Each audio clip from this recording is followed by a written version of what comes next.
इसमें कहा गया है कि हमने बच्चों को भड़का दिया यहाँ पे, जो कि सरासर गलत है। आप ये समझ सकते हैं कि आयोग कितना अयोग्य हो चुका है। पहले तो हम आयोग को बता दें कि माफ़ी तो हम नहीं मांगने वाले हैं। यहाँ 2 साल जेल काट लेंगे वो सही है, एक शिक्षक को ये क्रिमिनल बोलेंगे, ये पूरी देश देख रही है कि बिहार में क्या हो रहा है। माफ़ी तो आयोग को मांगना चाहिए सारे बच्चों से कि इस चुनावी वर्ष में पूरे बिहार का किरकिरी करा दिए। नार्को टेस्ट किया जाए, हमारा भी कराया जाए, मीडिया के सामने अध्यक्ष महोदय हो जाए, सचिव महोदय हो जाए, कौन गलत है कौन सही है ऑटोमेटिक पता चल जाएगा। बीपीएससी ने कई सारे ऐसे बयान जारी किए, ऐसे नोटिफिकेशन जारी किए जिससे भ्रम की स्थिति पैदा हो गई। और अध्यक्ष महोदय ने स्पष्ट कई मीडिया में और अखबारों में कहा था कि वो ज़रूरत लगेगी तो नॉर्मलाइजेशन करेंगे, और कभी लगता था करेंगे नहीं करेंगे, इसी को लेके प्रोटेस्ट हुआ था।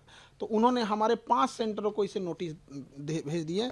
देखिए इसमें है मुसल्लापुर बोरिंग रोड पटना का है, ये मुखर्जी नगर दिल्ली है, करोल बाग दिल्ली है, और ये प्रयागराज सेंटर पे इन्होंने भेजा है। हालांकि इनसे एक छूट गया है, देहरादून छूट गया है और गुवाहाटी खुल रहा है वो छूट गया है, इन्हें वहाँ भी भेजना चाहिए, हम इसका जवाब देंगे।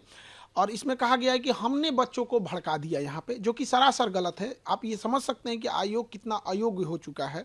हम बच्चे को कैसे भड़का सकते हैं जो बच्चा खुद बीपीएससी का एग्जाम देने जा रहा है, एसडीएम डीएसपी बनने वाला है। यहाँ पर इनके गलत एक्शन की वजह से वो अपना विरोध संवैधानिक अधिकार के लिए मांग करने वहाँ गए थे।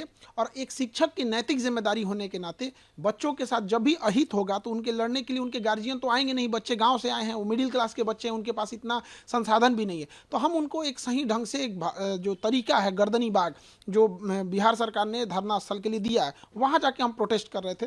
उसके लिए इन्होंने एक नोटिस भेज दिया और इस नोटिस में उन्होंने कहा है कि हमारे ऊपर क्रिमिनल ऑफेंस क्रिमिनल केस करेंगे ये अगर हम ये नहीं करते हैं तो। अब बताइए शिक्षक के ऊपर अगर ये क्रिमिनल एंड सिविल एलिगेशन लगाएंगे यहाँ पे, अगर हमने इनसे जवाब नहीं दिया और नोटिस का हमने इनको माफ़ी नहीं मांगे 15 दिन के अंदर, तो पहले तो हम आयोग को बता दें कि माफ़ी तो हम नहीं मांगने वाले हैं। यहाँ 2 साल जेल काट लेंगे वो सही है, एक शिक्षक को ये क्रिमिनल बोलेंगे, ये पूरी देश देख रही है कि बिहार में क्या हो रहा है। हम कोई अपने लिए नहीं लड़ने गए थे, विद्यार्थियों के हक के लिए लड़ाई लड़ने गए थे यहाँ पर। और जो पूरे बिहार में एक प्रचलन है, सारे जगह ये गली गली में लोगों को ये हल्ला है कि सीटें बेची जा रही हैं। हमने इसी चीज़ों को दोहराया है और आयोग इस पर स्पष्टीकरण करे कि आखिर ऐसा क्यों हो रहा है, स्केलिंग क्यों करेगा आयोग यहाँ। और उनका कहना है कि सार्वजनिक रूप से माफ़ी मांगे। माफ़ी तो आयोग को मांगना चाहिए सारे बच्चों से कि इस चुनावी वर्ष में पूरे बिहार का किरकिरी करा दिए, इतने बच्चों का जहां कोई परीक्षा नहीं करा सकते हैं। तो ये आयोग को तो कहीं से इस बात पे होना ही नहीं चाहिए कि हम लोग से नोटिस दे। यहाँ पर आपने डीएसपी एसडीएम जैसे लोगों सीट मिलने की बातें को लेकर है कहा है उसमें कि आप बिक गया सीट, उसको लेकर है अपने बीपीएससी की छवि धूमिल की आपने। बीपीएससी स्वयं अपनी छवि धूमिल की है, जिसका पेपर लीक हो जाता है, जिसके चेयरमैन कहते हैं कि इस पेपर को कोई नहीं फाड़ सकता, उसको कोई रगड़ कैसे फाड़ दे, जो कहता है कि यहाँ पर सबसे सुरक्षित बापू परीक्षा परिषद बिहार का सबसे अच्छा सुरक्षित है, वहाँ से सबसे ज़्यादा हंगामा हो जाए, इससे ज़्यादा छवि क्या खराब हो सकती है। आरा में पिछले साल पेपर लीक हो गया, इस साल ऐसे हो गया यहाँ पर, तो इससे हम क्या छवि खराब करेंगे। दूसरा कि जो एसडीएम की सीटें बेची जा रही हैं, जो डीएसपी की सीटें बेची जा रही हैं, ये तमाम मीडिया में चले हुए चीज़ें हैं। तो एक जिम्मेदार नागरिक होने के नाते और एक विद्यार्थियों का शिक्षक होने के नाते ये मेरा कर्तव्य बनता है कि हम इसको और बड़े मुद्दे पर उठाएं ताकि इस पर जांच हो सके। यदि ऐसा नहीं है तो नार्को टेस्ट कराया जाए। हम यही कहते हैं कि देश में हम भी इतने दिन से पढ़ा रहे हैं, ये जांच और उसकी रिपोर्ट कब जांच होती है, कब रिपोर्ट दब जाती है, किसी को नहीं पता चलता है।